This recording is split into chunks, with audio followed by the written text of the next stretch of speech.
Very good morning, all the participants. Let us try to understand the Companies Act in Malaysia. Let me share my screen. So I hope my screen is visible to you. Is it visible? Okay. So Companies Act 2016. Let us first of all understand the document structure and components. It includes Companies Act 2016, which is the core legislation. This is the primary statute governing all company related matters in Malaysia. Besides that, there are companies regulations 2017, and these are supplementary regulations which relate to electronic filing systems and procedural rules.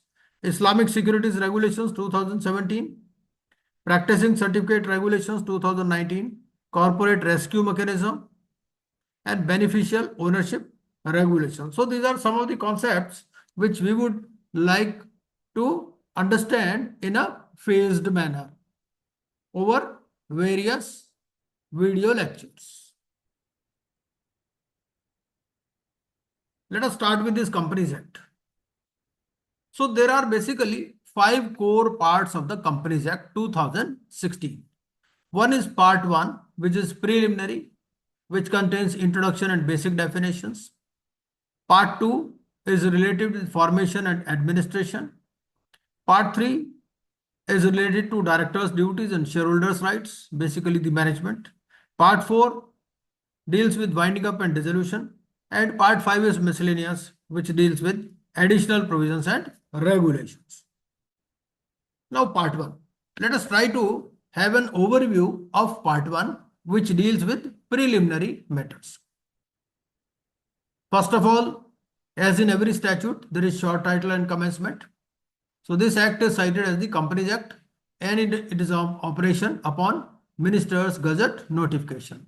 Interpretation and definitions are there, which defines corporation, subsidiary, holding company, ultimate holding company, and wholly owned subsidiary. Section 5 deals with interests in shares, beneficial ownership, and voting rights provisions. Now, what is the significance of all this? So, significance of this act is that it is a separate legal entity principle which is established from the outset. Minister retains power to appoint commencement date by Gazette. Section 4 definitions, which are foundational to the entire act, and beneficial ownership, it is dragged from incorporation. Part 2 deals with the formation and administration of Companies Act.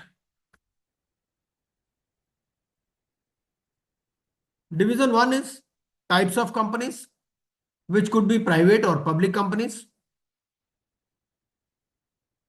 limited or unlimited classification network. Division 2 deals with incorporation process, certificate of incorporation, separate legal entity concept and its effects. Division 3, which deals with company name and constitution, name availability, and reservation, constitutional adoption procedures. And Division 8A, it deals with beneficial ownership, beneficial owner register, mandatory disclosure requirements. Part 3 deals with management of companies. So we are just trying to have an overview, first of all, of the Companies Act. Share capital maintenance. It is essential for maintaining company financial structure and shareholder equity. Debentures, which is key instrument for company financing and debt management. Directors and officers, core leadership responsible for strategic directions and operations. Substantial shareholdings, which are critical for corporate governance and major decision-making processes.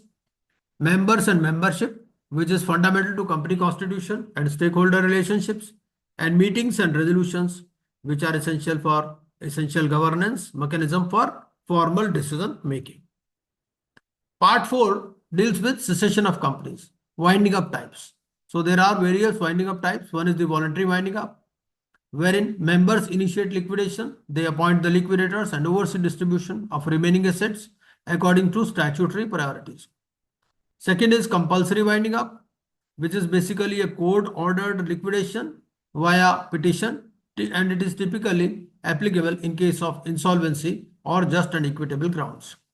So there is a concept of judicial supervision throughout the process of compulsory winding up. What are the key principles in case of cessation of companies? For unregistered companies, there are special winding up procedures with modified creditor rights and asset distribution rules, and court oversees all this with procedural adaptations. Asset distribution follows statutory priority, secured creditors, preferential creditors, unsecured creditors, and then members. And liquidator appointment is central to all the types of cessation procedures, whether it be voluntary winding up or compulsory winding up. Part 5, which is miscellaneous provisions and enforcement processes, it deals with foreign companies and what is the registration and compliance requirements for non-Malaysian companies which are operating in Malaysia. Offences and penalties, general offences and associated penalties under all provisions of the Act. General enforcement, enforcement mechanisms and regulatory oversight procedures by the registrar. And then there are 13 schedules which contain detailed rules and prescribed forms providing operational details to the Act. Let us also understand the key regulatory components and frameworks. First of all is the corporate rescue mechanism, which is alternative to liquidation for financially distressed companies. Then practicing company secretaries, there are requirements for company secretaries' professional qualifications, beneficial ownership transparency, register and disclosure requirements for transparency, Islamic securities regulations, and because there are specific rules for Sharia compliant securities transactions, auditor and liquidator fees, there is a standardized fee structure and schedules, and then there are general regulations which contain the operational and procedural rules. Now, let us see what are the essential requirements for company formation. First of all is the name selection and approval. First of all, you have to choose the unique company name and confirm availability with the registrar of companies. Then you have to file an application which is the incorporation application, and you have to submit documents including memorandum and articles of association to the registrar. Upon approval, the company receives certificate of incorporation from the registrar, and then company gains separate legal entity status and unlimited capacity to conduct business. So these are the essential requirements for company formation. Governance pillars, compliance and corporate governance framework.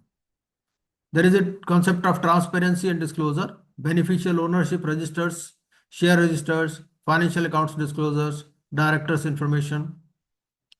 These are to be maintained in a transparent manner. Then there are duties of directors and officers. There are fiduciary responsibilities, statutory obligations and accountability measures which are applicable for directors and officers which are governing the company. Protection is provided to the shareholders.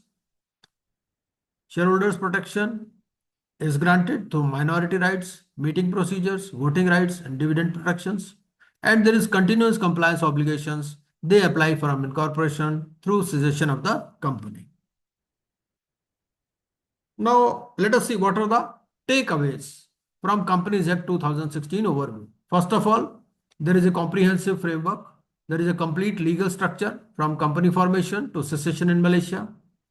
It's a multi-part structure, 5 distinct parts, and they address different life cycle stages and operational aspects. Enhanced regulations, so 6 complementary regulations, they address Islamic finance, rescue mechanisms, and beneficial ownership. There is a system which ensures robust governance, and there is extensive provisions for transparency, disclosure, and shareholder protection. Clear procedures are there. So detailed procedures are there for incorporation, management, and liquidation. And next is you have to refer to the Act 777 and related regulations on the official registrar of companies website. So this was a brief overview of the Companies Act, and now we'll move on to the next part.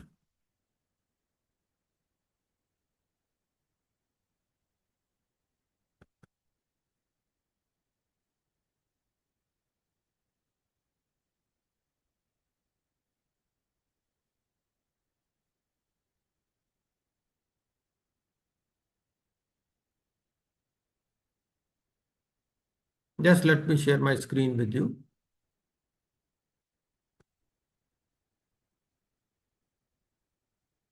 So I hope my screen is visible now. Yes. So let us see the legislative framework.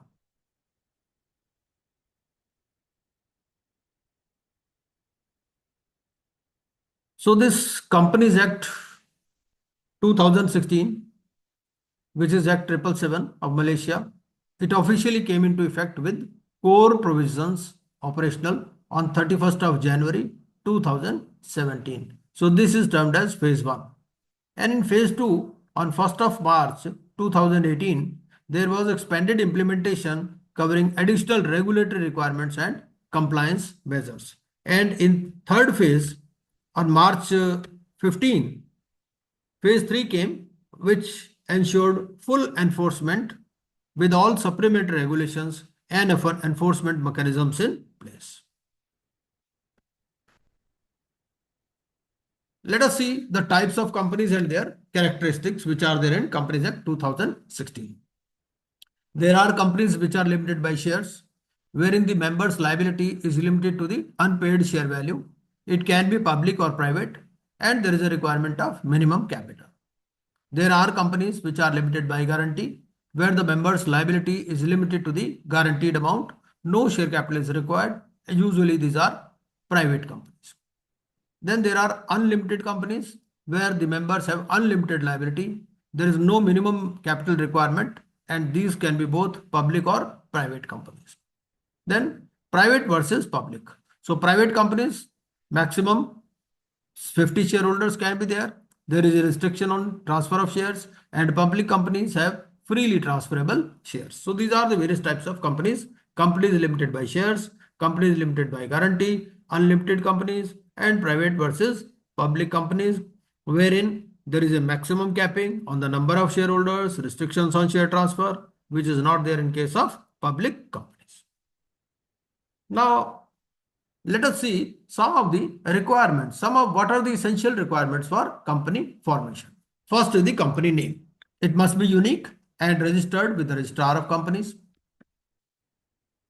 Number of members. So there could be one or more members required, minimum one for a private company.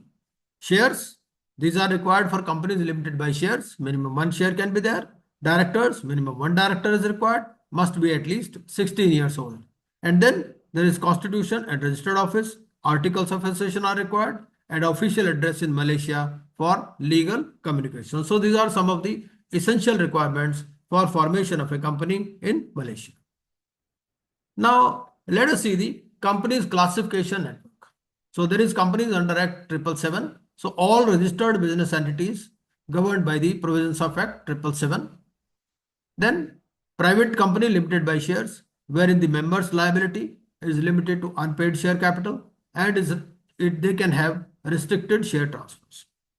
Then there are companies limited by guarantee, wherein the members guarantee fixed amount upon winding up, and there is no share capital requirement. It could be limited versus unlimited. So primary classification is based on the members' liability structure. It could be public company limited by shares, wherein the shares are freely transferable and the minimum capital requirements apply. And then there is a concept of unlimited company, where members bear unlimited joint liability for all company debts. Private companies. What are the key restrictions and features? Maximum 50 shareholders could be there. There is a restriction on share transfer. Shares cannot be freely traded. There is no public share offering, and no public deposits can be accepted. So these are the key restrictions which are applicable for private companies. So what are the key features? There is a separate legal personality. The company is distinct from its members. Limited shareholders liability, minimum one member and director, and simplified compliance requirements. Second is the corporate governance and regulatory requirements. Members management. So you have to maintain a register of members, members records and shareholder details. Document management. Constitution, certificates and statutory registers must be maintained.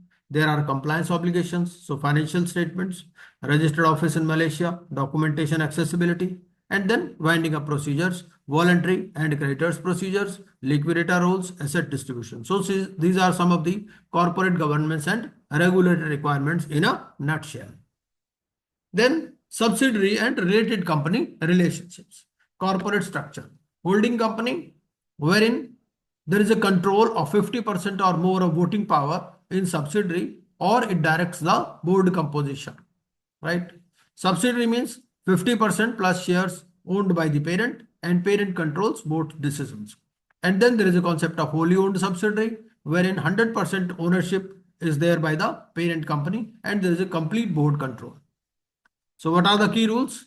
Ultimate holding company, top entity in the corporate chain with indirect control through subsidiaries, related corporations, central concept, connecting all corporate relationship types, and subsidiary cannot be a member of its holding company. Any share allotment to subsidiary is void. Now let us see some of the key definitions and important concepts. Director. So director is one. He is the person who is appointed to manage the affairs of the company. Minimum age requirement is 16 years and minimum number is 1. So even there could be one director of the age of 16 years or more. Equity share, ordinary voting shares with dividend entitlement and residual claim on assets. Debenture, so they can issue long-term debt instrument, can be issued by the company, and there are both secured or unsecured options available for issuance of debentures. Member or shareholder, it could be individual or entity with ownership interest, and records are to be maintained in the members register.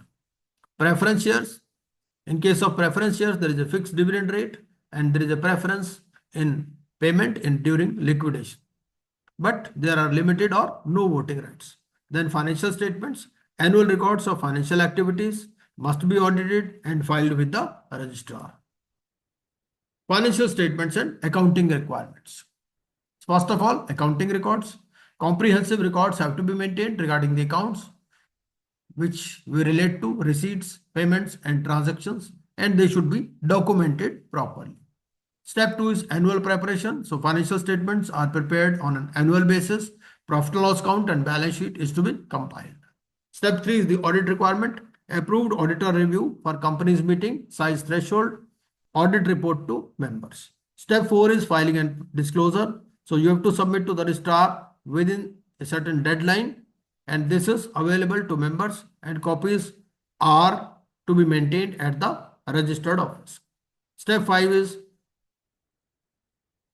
the condition regarding retention of records. So you have to keep records for a minimum period of 5 years, and they should be accessible during business hours. Now regarding debentures and securities, issuance and management. Debenture definition.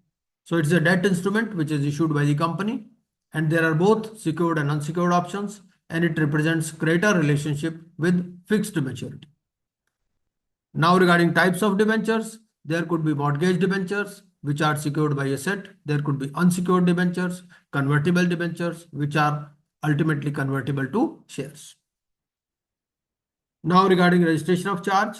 So charges must be registered with the registrar and details of secured creditors have to be documented.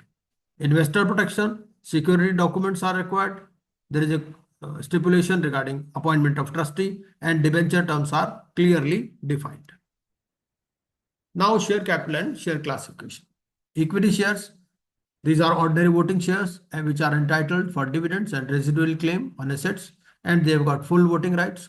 Preference shares, fixed dividend rate is there and there is a preference in liquidation, but they have got limited or no voting rights. Non-cumulative or cumulative options both are available in case of preference shares. Voting shares means full voting power in company decisions, and one share is equal to one vote typically, and they are transferable with restrictions. Then share capital maintenance is there. Directors which are responsible for maintaining proper share capital, and there is restrictions on financial assistance for purchase of own shares. Then officers and management structure. Principal officers. Officer means director, manager, company secretary, or any person acting as trustee or agent. Directors and company secretary are responsible for corporate governance and strategic decision making. CEOs, CFOs, and board members with voting rights, they are included in principal officer category. And then there is supporting structure also. There is a concept of authorized personnel, which are managers with authority and designated secretaries.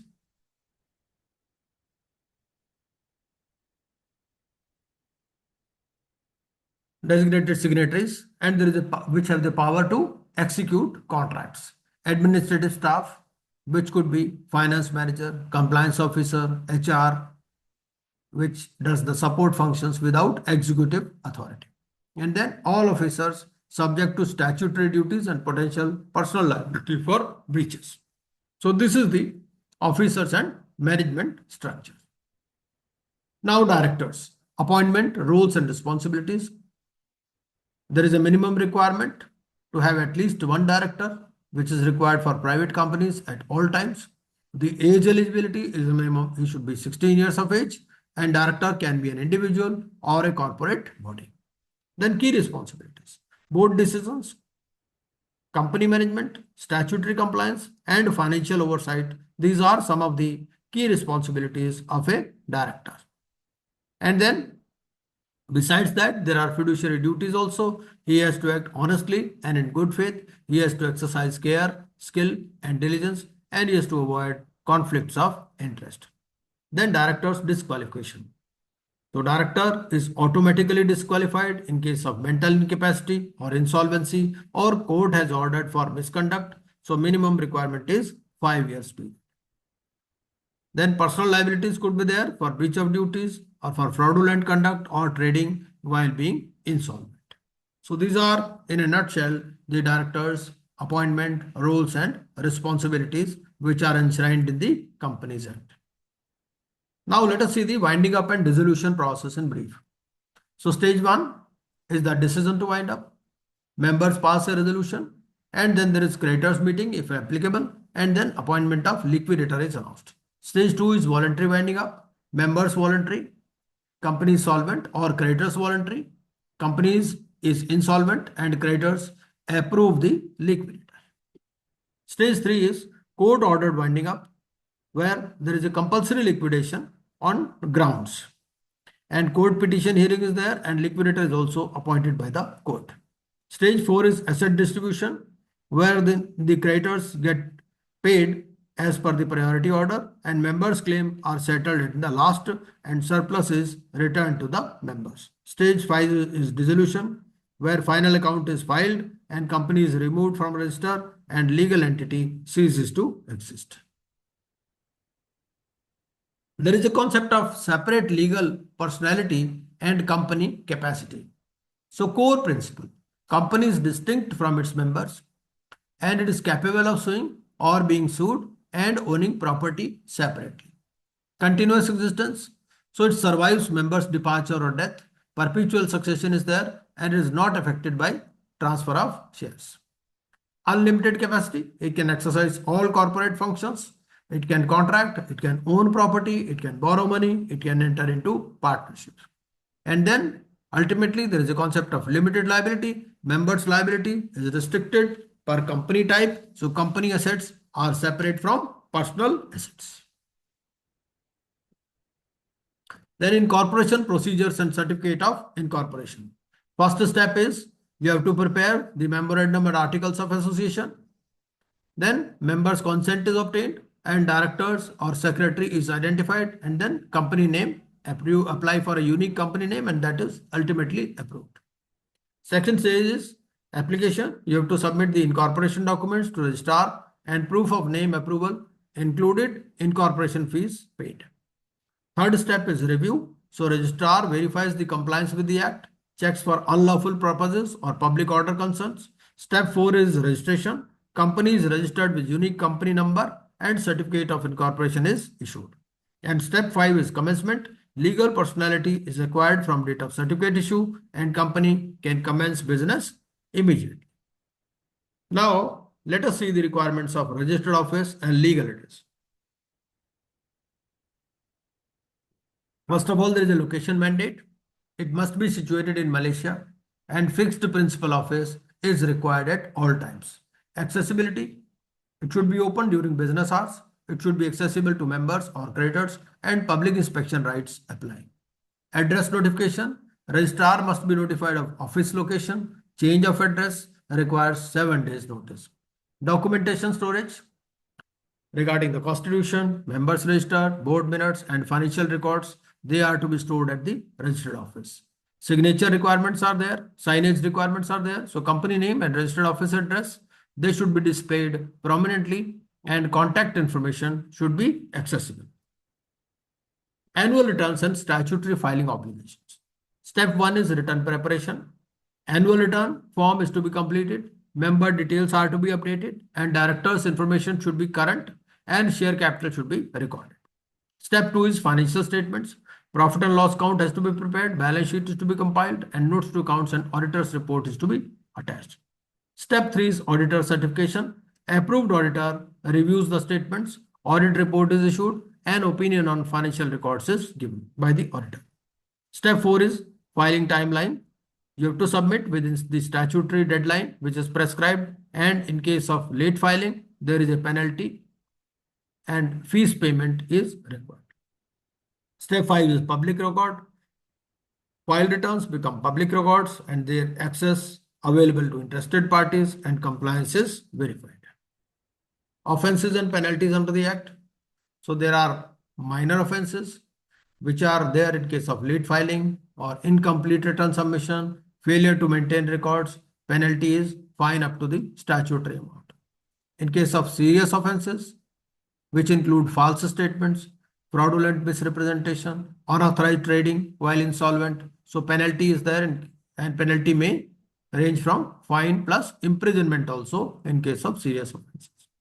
Directors and officers offenses are also there in case there is a breach of fiduciary duty or reckless or dishonest conduct and preference of creditors. Corporate penalties are there, and corporate penalties may range from suspension of trading rights, removal from the register, loss of tax benefits, and legal name cancellation. Foreign companies and branch operations. So there are rules for foreign companies. So foreign company definition. So foreign company is a company which is incorporated outside Malaysia, but which carries on business in Malaysia. It must register itself with the registrar. There is a registration requirement. So principal office address, registered agent, financial statements, and then annual return submission requirements are there in case of foreign companies also. Compliance obligations are also attached to foreign companies. So they have to maintain separate accounting records, auditor approval, manager or director in Malaysia, and it is liable to Malaysian jurisdiction. Branch requirements. If you want to open a branch, so branch operations could be by way of subsidiary operations of the foreign entity. So separate branch accounts are required and manager has to be appointed in case of a branch. They are prohibited for carrying on business without proper registration in Malaysia. And there is enhanced disclosure requirements. They apply to foreign companies operating local branches. Regulatory authority and administration. Registrar of companies, so chief regulatory officer, and it maintains register, it issues incorporations and certificates, and it enforces compliance with the Act. Securities Commission, basic function is oversight of listed companies and capital market transactions. Central Bank of Malaysia, which deals with oversight of licensed financial institutions and banking corporations. And then there is official receiver, which is a government officer managing insolvency and compulsory winding up proceedings. Implementation roadmap for organizations. Phase 1, month 1 to 2. So you do the assessment, you review the current structure, you identify compliance gaps, you assess the technology needs, and you plan the migration strategy. Plan 2, month 3 to 4, preparation.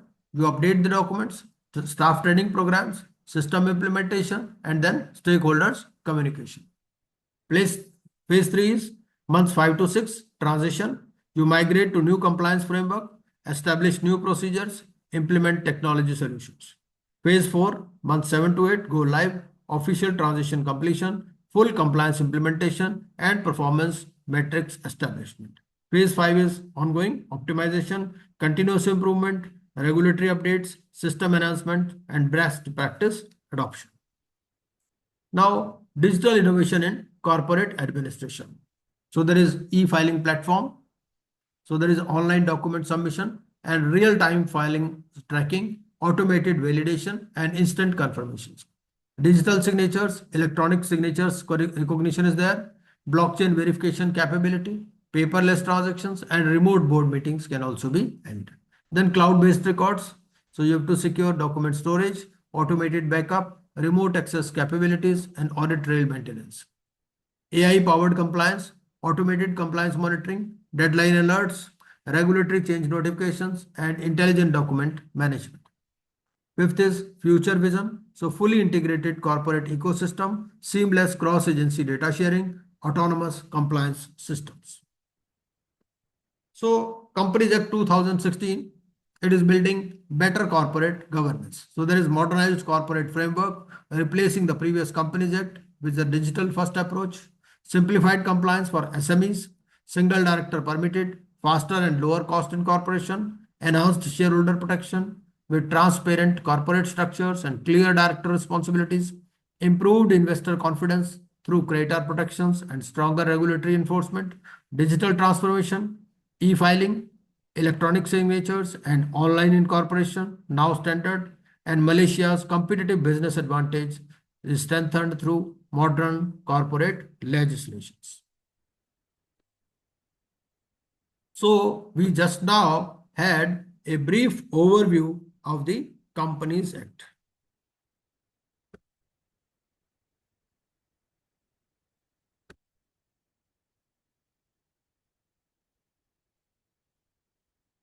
Just a minute.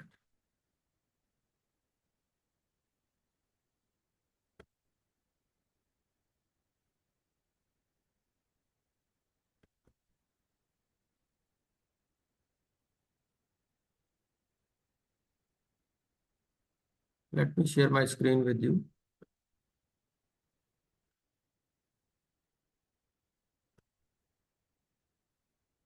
So I hope now my screen is visible.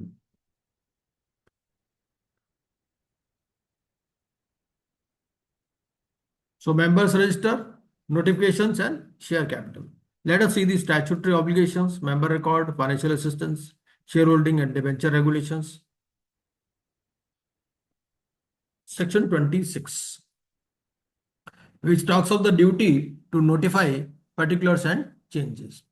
So what are the core obligations? You have to register, you have to maintain a register, and companies must keep comprehensive register at registered office with all member particulars.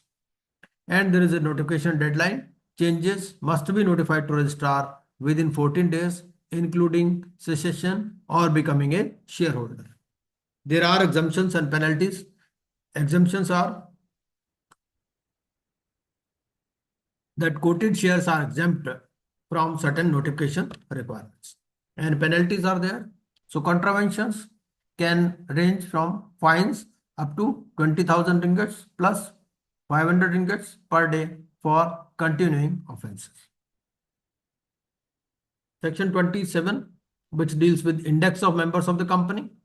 So step 1 is company registration. Companies with 50 or more members must maintain an index of members in addition to the register. Step 2 is ongoing updates. So all registered changes must be reflected in the index within 14 days of any change. Step 3 is access mechanism. Index must sufficiently indicate how to access a member's account in the register. And step 4 is compliance. So if there is a failure to maintain index, it may result in statutory penalties for the company and its officers. Section 28, it deals with branch register of members. So companies with share capital may keep branch register outside Malaysia as part of the main register. But notice must be given to the registrar within 30 days of establishing a branch register.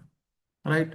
Regarding maintenance and transmission, branch registers are to be kept in the same manner as principal register, and copies of entries must be transmitted within 14 days. And shares in branch register must be distinguished from those in the principal register.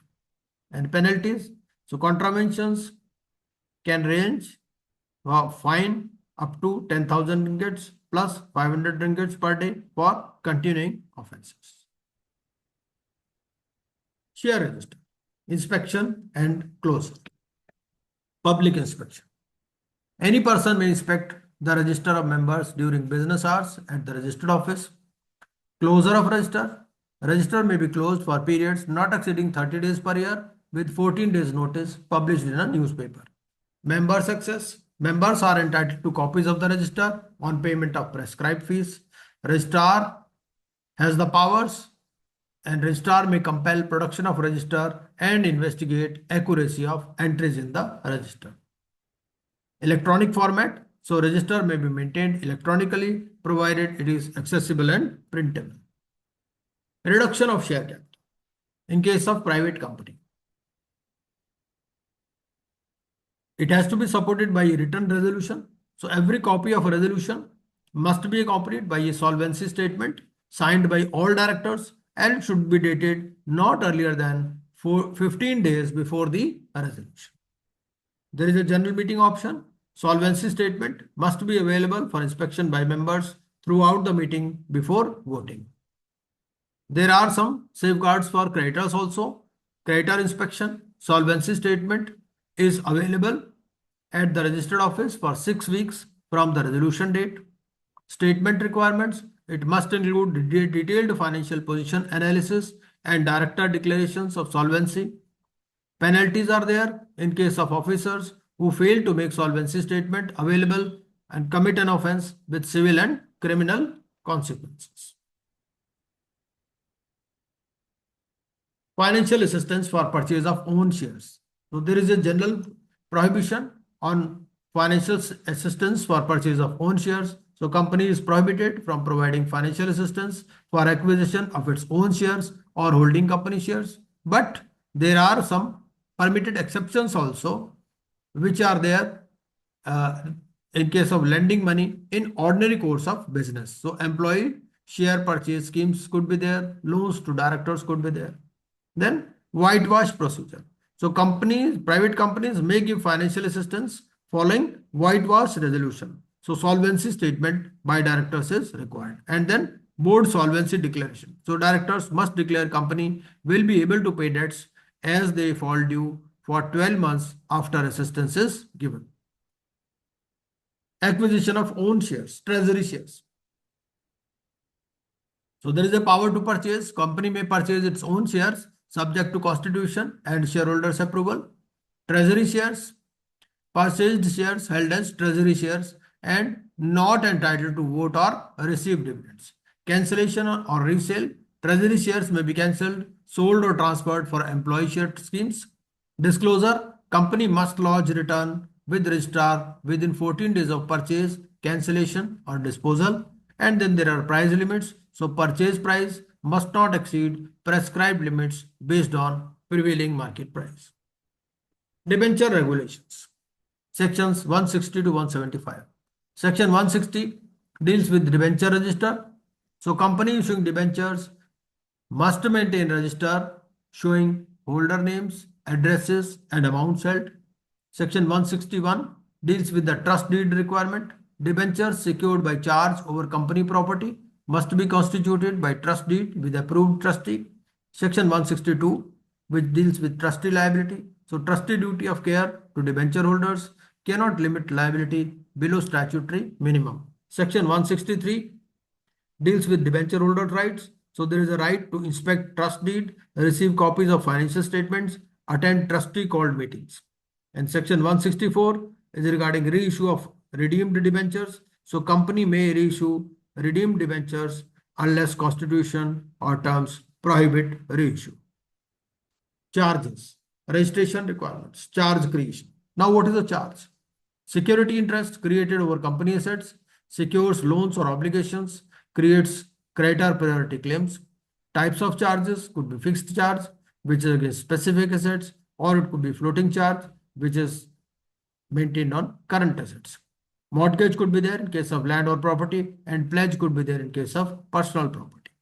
Registration deadline is that the charge must be registered with the registrar within 30 days of creation of the charge. Now let us see the effect of registration. So this creation of charge creates constructive notice to all parties and it protects creditors' priority. It creates public record of encumbrance. Certificate issue. Registrar issues the charge certificate which serves as proof of registration of the charge. And if there is a failure to register the charge, so the charge is void against the liquidator and creditors on insolvency. So creditor loses priority over general creditors. Now substantial shareholdings, notification requirements. Definition of substantial. So let us see what is the definition of substantial. So anybody who holds or is entitled to acquire 5% or more of voting shares is deemed as a substantial shareholder and it includes deemed interests and constructive ownership. So notification deadline, it must notify the company within 2 working days of acquisition and disclosure to the registrar is required. Director notification. Directors must declare interest in company shares and voting restrictions may apply. Right? And continuing obligation. Ongoing updates for changes in substantial shareholding levels required promptly. Deemed interest rules. Interests of spouse, minor children, and controlled corporations are deemed interests of the substantial shareholder. And then there are penalties. So there is a failure. If there is a failure to notify, it results in civil penalty and they may face criminal prosecution also, and trading restrictions are also possible in case substantial shareholding is not notified. Members' rights regarding dividends and distribution. Dividend declaration. Directors may declare dividends from profits. Members receive dividend based on the shares held. Prohibition on capital reduction via dividend. Dividends cannot be paid from capital. They are to be paid only from the distributable profits.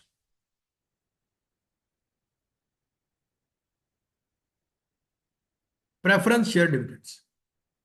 So in case of preference shares, dividends are to be paid normally at fixed rate and cumulative dividends accrue if they are unpaid in prior year unless they are of non-cumulative nature. Interim dividends. So board may declare interim dividends also without general meeting approval. And return of capital. Capital may only be returned to members via formal capital reduction or winding up procedures. So what are the key takeaways for members register shares and debentures? Number 1, member registers must be maintained at registered office and updated within 14 days of any change. Index of members is required for companies with 50 or more members. Capital reduction requires solvency statement by directors and a special resolution. Charges over company assets must be registered with the registrar within 30 days or they become void if there is a substantial shareholding 5% or more.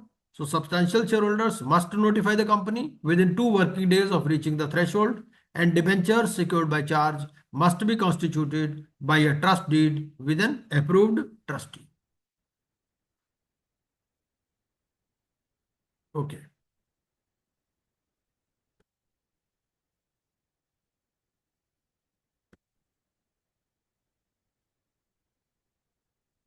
So now let us see some of the requirements regarding debentures, obligations and allotment requirements. Just a minute.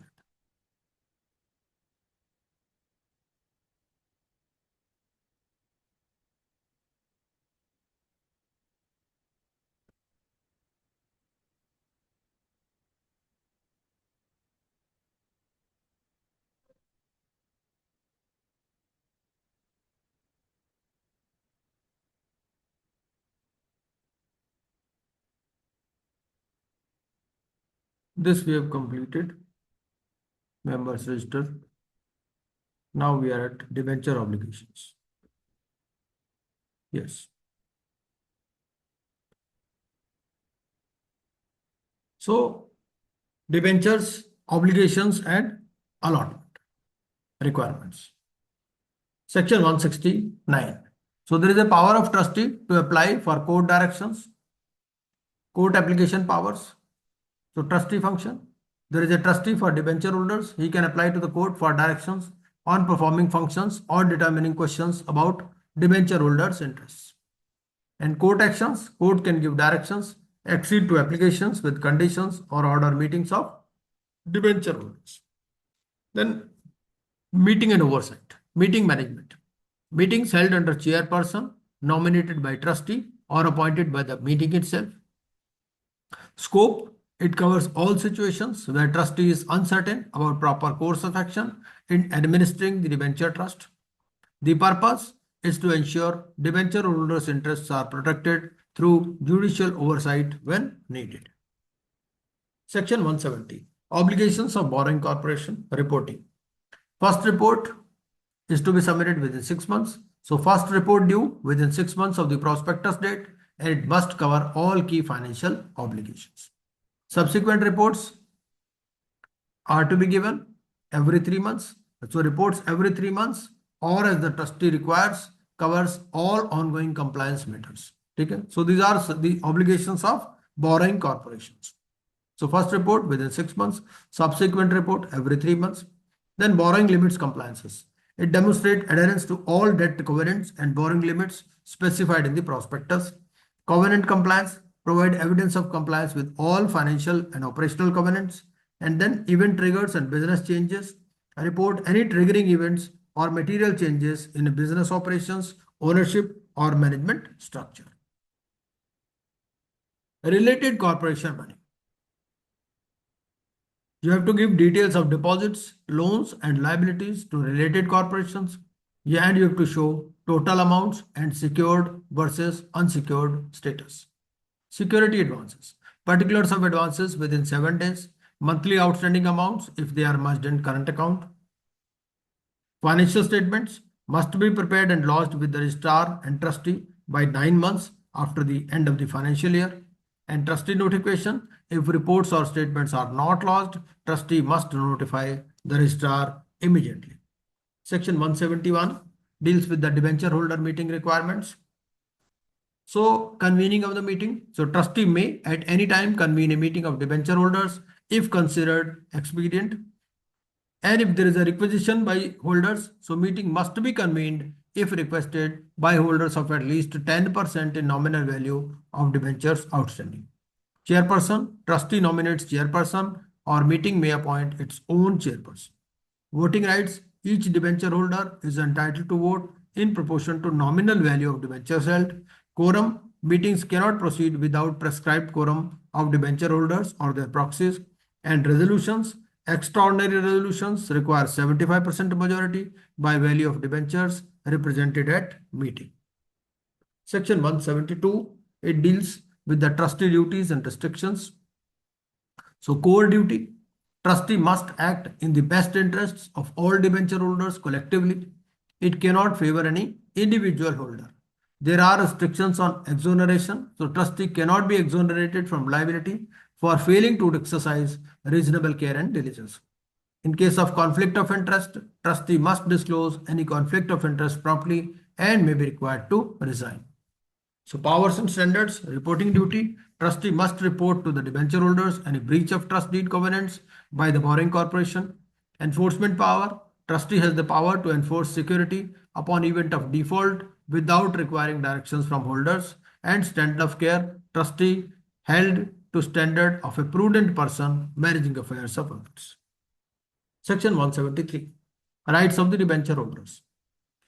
Inspection rights are there. So they have the right to inspect the trust deed, a register of debenture holders and related documents at registered office. They are entitled to receive a copy of the trust deed upon payment of prescribed fees. Financial statements. They have the right to receive copies of annual financial statements of the borrowing corporation. They have the right to attend meetings of debenture holders and to vote in proportion to debentures held. They have the right to enforce security through trustee upon occurrence of specified events of default, and they have the right to obtain information from trustee, the current information on outstanding amount and security status. Section 174, which deals with allotment of shares and debentures. So board of directors have the authority to allot shares and debentures subject to constitution and shareholders approval. There are preemption rights. Existing shareholders have preemption rights on new share allotments. So rights may be disapplied by special resolution. Allotment return. Return of allotment must be lodged with the registrar within 14 days of the allotment date. Minimum subscription. For public companies, minimum subscription must be raised before allotment proceeds, and failure to obtain the minimum subscription voids the allotment itself.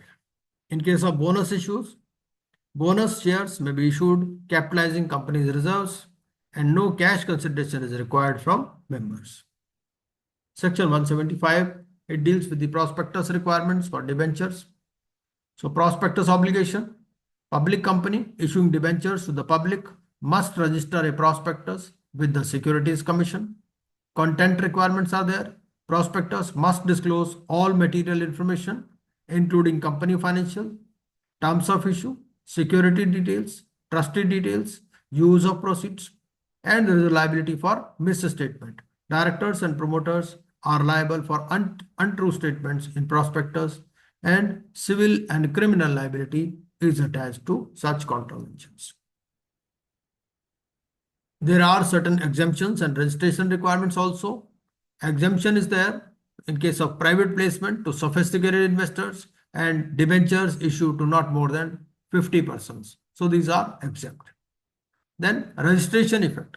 Prospectus is effective from date of registration and no allotment before registration can be done. Shelf registration. So companies may register a shelf prospectus valid for a period to cover multiple issuances. Charge registration. Sections 176 to 180.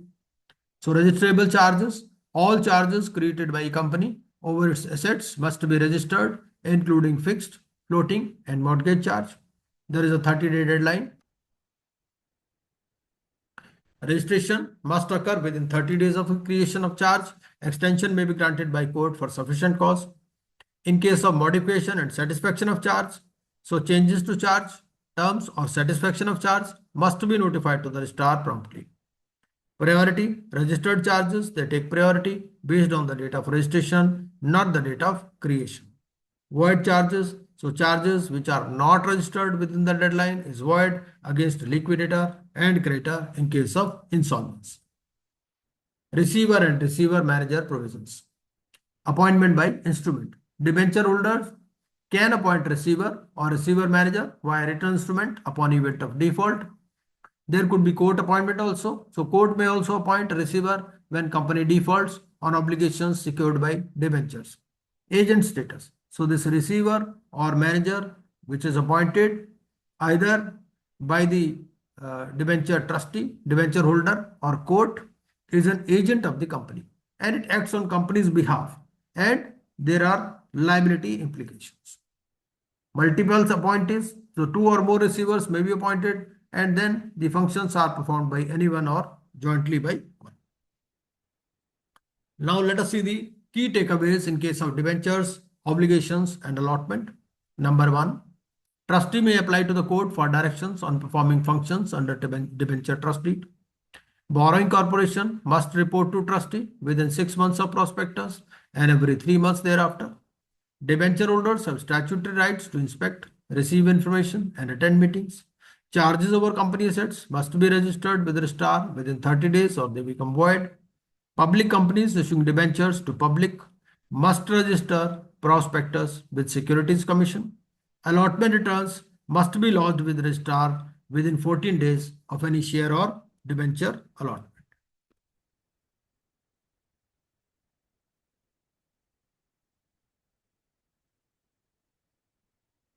So this is all for today. Let us meet in the next session where we will be covering the financial governance audit, member meeting procedure, receiver managers, winding up procedures, and liquidation of foreign companies. Right. Thank you so much for attending this session. So in case you want a PPT, you can write to me on my email. I'll write in the comment box, and you can reach out to me in case of any queries as well. Thank you so much for attending this session. I hope you liked it.